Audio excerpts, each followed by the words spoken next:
امانت ہے، کام کی عظمت سمجھیں، اللہ تبارک تعالیٰ سے کام کی اہمیت مانگے. قربانی اور مجاہدوں کے ساتھ اللہ نے کام چلایا ہے. کام کو کام بنانا ہے، کھیل نہیں بنانا ہے. مولانا منظور صاحب نعمانی رحمۃ اللہ علیہ نظام الدین تشریف لائے اپنی اہلیہ کو لے کر. حضرت مسجد میں تشریف لے گئے. ان کی اہلیہ مولانا یوسف صاحب رحمۃ اللہ علیہ گھر تشریف لے گئے. دیکھا مولانا یوسف صاحب رحمۃ اللہ علیہ کی اہلیہ گھر صاف کر رہی ہے اور روغن ہو رہا ہے اور سامان کو ترتیب سے رکھا جا رہا ہے تو بڑی حیران ہوئی.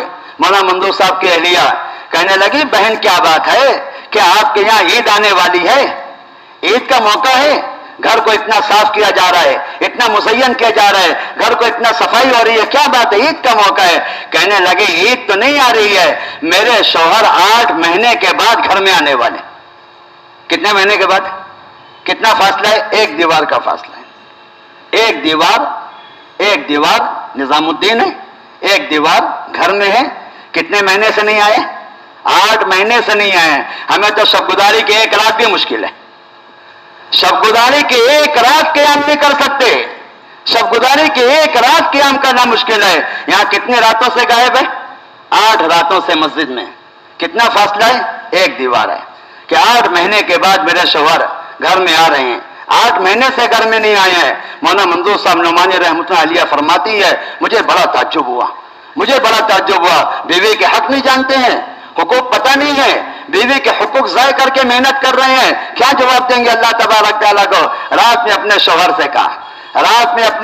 سے کہا مولانا منظور صاحب نعمانی نے مولانا یوسف صاحب رحمۃ اللہ سے بات کی. مولوی یوسف ٹھیک ہے، قربانی مجاہدہ کام اپنی جگہ، بیوی بچوں کا بھی تو حق ہے، بیوی بچوں کا بھی حق ہے.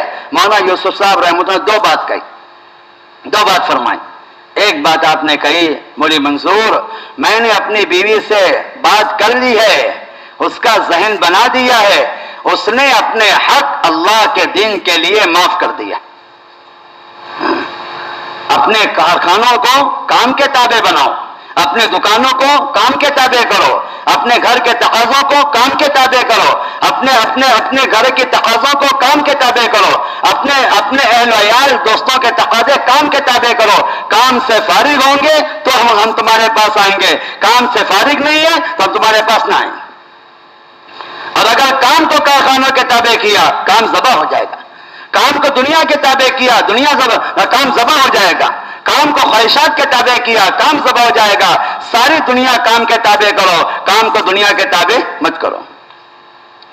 2 بات آپ نے فرمائی.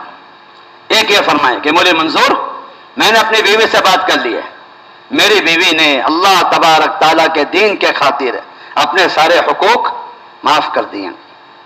دوسری بات یہ کہی کہ مولوی منظور بتاؤ تو صحیح امت کلمہ نماز کے بغیر مر رہی ہے، امت کلمہ نماز کے بغیر مر رہی ہے. میں اگر گھر میں اپنی بیوی کے ساتھ آرام کروں گا میں حشر میں اللہ کو جواب کیا دوں گا؟ کلمہ نماز کے بغیر مر رہی ہے. آپ چل پھر کے دیکھو، ابھی ہم ملک شام ہو کر آ رہے ہیں. ملک شام، لبنان، سیدا، بقا، فلسطین، ارض الانبیاء، انبیاء کے علاقے ہیں، لیکن بے دینی کا یہ عالم ہے. ہفتہ بھر کا قیام روتے ہوئے گزرا ہے. ایسی عیسائیت چھائی ہوئی ہے، کسی مسلمان کو کسی عیسائی کے بازو میں کھڑا کر دو کوئی شناخت نہیں، کوئی فرق نہیں، کوئی امتیاز نہیں. اگر وہ اپنی زبان سے نہ کہے میں مسلمان ہوں ہم اس کو مسلمان پہچان نہیں سکتے،